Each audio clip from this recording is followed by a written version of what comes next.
Hello guys, today I received my S25 Ultra in two colors. One is I think green, or other is one blue. So let's go and do unbox. Yeah, see the guys how it look. So there is some ejector pin. It's so premium, and there's papers and some one cable, and there is no any charger. Guys, these papers are so useless.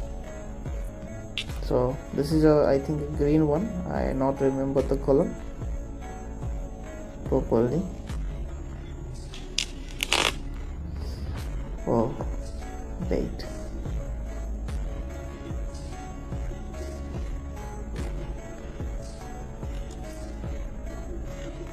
So guys, it's feel so premium, and it's very good compared than the S24 Ultra.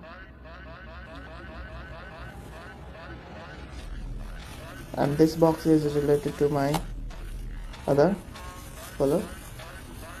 So I think this is one blue one. Wow. So again, these are ejector pin, and there are some papers. So ejector pins, and these are some useless paper which are not useful anymore. So this one cable, and that's it. So guys, look how it is. So actually I feel better than S24 Ultra because it's a curved one and it's not fail. What do we say? This is a very compact, and it's a very easy to handy compared than the S24 Ultra. So thank you guys.